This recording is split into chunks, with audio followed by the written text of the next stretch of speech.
கணேஷ் அவர்களுடைய இழப்புங்கிறது ஒரு பெரிய இழப்பு. திரையுலகத்துக்கு, அவருடைய குடும்பத்தாருக்கு, எல்லாருக்கும் என்னுடைய ஆழ்ந்த இரங்கலை இந்த நேரத்தில் தெரிவிச்சுக்கிறேன்.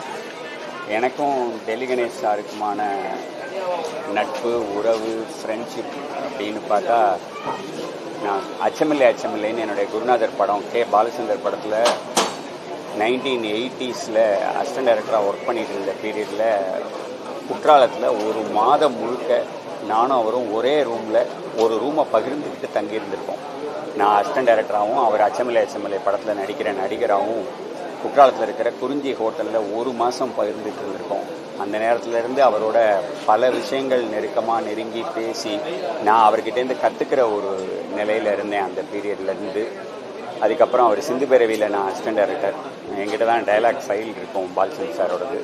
அதும்போதுலேருந்து ஒரு தடவையும் அவர் ஒரு சிறந்த நடிப்பை மட்டுமே வெளிப்படுத்துவார். பாலச்சந்தர் சார் குருநாதர்கிட்டேருந்து பாராட்டு வாங்கிறதுங்கிறது ரொம்ப ரொம்ப, ஆனால் கரெக்டாக பண்ணினா உடனே பாராட்டிடுவார். அந்த அபூர்வத்தை அடிக்கடி அனுபவிச்சவர் டெல்லி கணேஷ். கணேஷ்ன்னு தான் என் குருநாதர் டெல்லி கணேஷை கூப்பிடுவார். கணேஷ் அபாரண்டா, சூப்பர்ரா, பிரமாதண்டான்னு பல தடவை என் குருநாதர் சொன்னது இன்னும் என் காதில் ஒலிக்குது. ஏன்னா ஒரு விஷயத்தை, ஒரு சீனை அதிகபட்சமாக உள்வாங்கி அவருக்கு டயலாக் மனப்பாடம் பண்ணுறதோ, அதை மேலதிகம் எடுத்துகிட்டு போகிறதோ எதுவுமே ஒரு சிரமமே கிடையாது. அவ்வளோ கஷ்டப்படாமல் சிறப்பாக செய்வார்.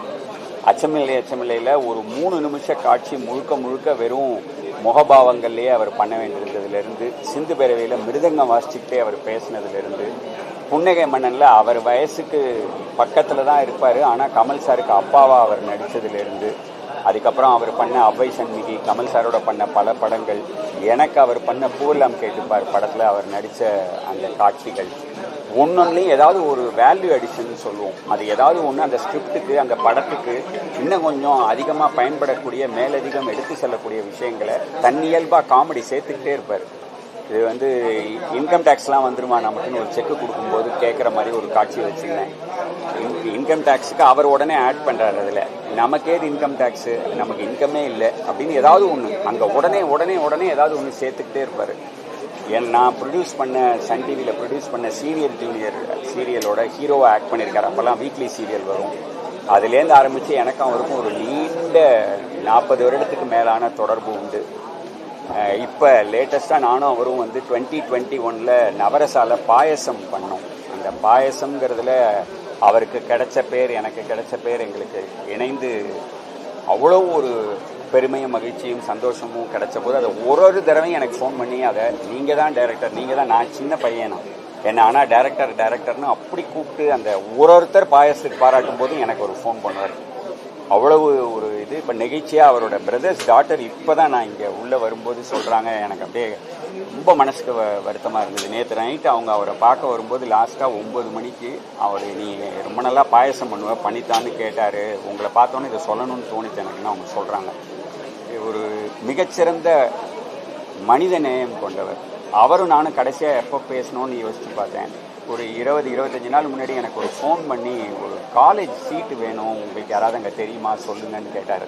அவர் காலேஜ் சீட் கேட்டது அவர் குடும்பத்தை சேர்ந்தவங்க யாருக்கும் இல்லை, அவருக்கு தெரிஞ்ச, அவரோடையே இருந்த, அவர் வேலை பார்க்குற ஒருத்தருடைய குழந்தைக்காக அதை கேட்டார். அந்த மாதிரி நிறைய பேருக்கு தன்னியல்பாக நன்றியும் நல்லதும் செய்யக்கூடிய ஒரு மிகச்சிறந்த மனிதர், பண்பாளர்.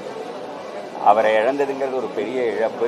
நான் டெல்லி கணேஷ் சார் குடும்பத்தாருக்கு என்னுடைய ஆழ்ந்த இரங்கலை இந்த நேரத்தில் தெரிவிச்சுக்கிறேன்.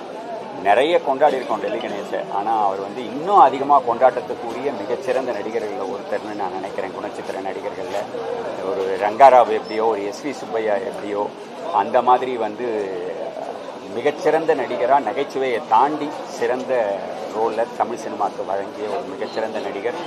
அவரை இழந்து வாடுற குடும்பத்துக்கு என்னுடைய மனமார்ந்த ரொம்ப ஆழ்ந்த இரங்கலை தெரிவிச்சுக்கிறேன்.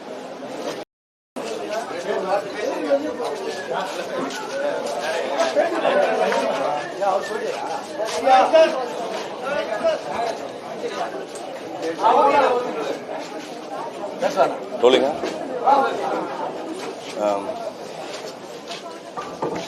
தெரியல, நான் ஜென்ரலாக இப்போ பேசுகிற இதில் இல்லை. ஏன்னா ஒரு கை ரொம்ப உதற ஆரம்பிக்குது. ஒரு 10-12 வருஷம், 2010-11 நினைக்கிறேன், இதே இடத்துல வந்து நான் அந்த கேட்டுக்கு வெளியில் நின்றுருந்தேன். என்கிட்ட கேட்டார், யார் வேணும் அப்படின்னாரு. நான் மணிகண்டன் சார், உங்களை பார்க்க தான் வந்தேன், வாங்க உள்ளே வாங்க அப்படின்னாரு. இப்போ கதை சொல்லியிருந்தேன் அவருக்காக, ஒரு படம், ஷார்ட் ஃபிலிம். நான் ரொம்ப சின்ன பையன், இப்போ என்னெல்லாம் நம்பியிருக்க, அவ்வளோ சீனியர் ஆக்டர் என்னை நம்பியிருக்க வேண்டிய அவசியம் இல்லை. பட் ஆனால் அப்படி இருந்தோம்.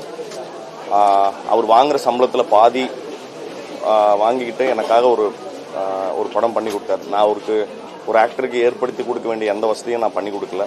அது எல்லாத்தையுமே பொறுத்துக்கிட்டு நான் பண்ணுற எல்லா மிஸ்டேக்ஸுக்கும் அதெல்லாம் பொருட்படுத்தாமல் ஒரு சீனியாரிட்டியை வந்து என் மேலே காமிக்காமல் ரொம்ப எனர்ஜெட்டிக்காக ரொம்ப வாய்ப்பு தேடுற ஒரு நடிகனை போல் அவர் நடிச்சு கொடுத்தாரு. ஒரு 2 மாதத்துக்கு முன்னாடி திடீர்னு ஃபோன் பண்ணார். ஃபோன் பண்ணி சொல்லுங்கள் சார் அப்படின்னா, ஐயோ நான் உனக்கு போட்டேனா அப்படின்னாரு. ஏன் சார்? நான் வேற ஒரு மணிகண்டனுக்காக போடலான்னு இருந்தேன், உனக்கு போட்டேன் போல அப்படின்னாரு. சரி போட்டது தான் போட்ட, ஒரு 10 நிமிஷம் பேசு அப்படின்னாரு.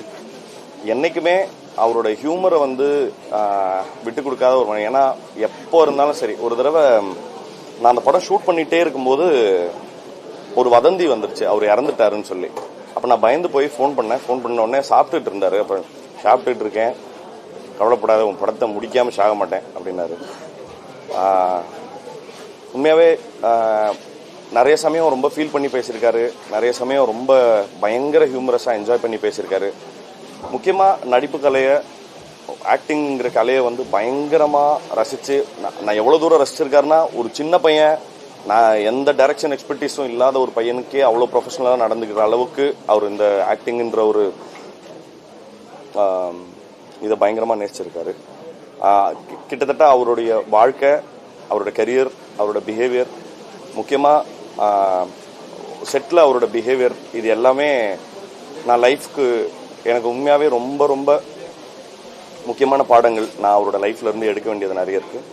நிச்சயமாக அவருடைய ஆன்மா வந்து சாந்தி அடையுது. நடிகர்கள் அப்படின்றத தாண்டி மேடை கலைஞர்கள் அப்படின்றது ஒன்று இருக்கு. இப்போ மேடை கலைஞர்களுடைய இறப்புகள் அதிகமாகிட்டு இருக்கு. இதை எப்படி பாக்குறீங்க? குறைவாகவும் ஆயிடுச்சு மேடை கலைஞர்களுடைய வேலைகள் அப்படின்றது. எனக்கு தெரிஞ்சு அது நீங்கள் ஒரு ஃபார்மில் போனால் இன்னொரு ஃபார்மில் வரதான் செய்யும். அது நீங்கள் டோட்டலாக அழிஞ்சு போயிருச்சுன்னு சொல்லுங்கள். இப்படி போனாக்கா இன்னும் கொஞ்ச நாளில் திருப்பி அதை ரிவைவ் பண்ணுறது எல்லாமே அப்படி தானே. ஒரு சைடில் வந்து அது மறைகிறதும் இன்னொரு விதமாக வெளிப்படுறதும் வந்து நம்ம கண்டினியூஸாக பார்த்துட்டு தான் வரோம். ஸோ ஐ டோன்ட் திங்க் இப்போ நிறைய தியேட்டர்ஸ் வந்து இப்போ பயங்கரமாக ரீசெண்ட் டைம்ஸில் பயங்கரமாக எமர்ஜ் ஆக ஆரம்பிச்சிருக்கு. ஸ்டேஜ் பெர்ஃபார்மன்ஸஸ் வந்து பயங்கரமான ஹவுஸ்ஃபுல் ஷோஸ் ஓடுது. ஸோ நான் அதை வந்து பெரிய டோட்டலாக அழிஞ்சு போயிருச்சுன்னு நான் நினைக்க மாட்டேன். எப்படி இருந்தாலும் ஒரு வகையில் போனால் இன்னொரு வகையில் தொடர்றது வந்து நடந்துட்டு தான் இருக்கு. தேங்க்யூ.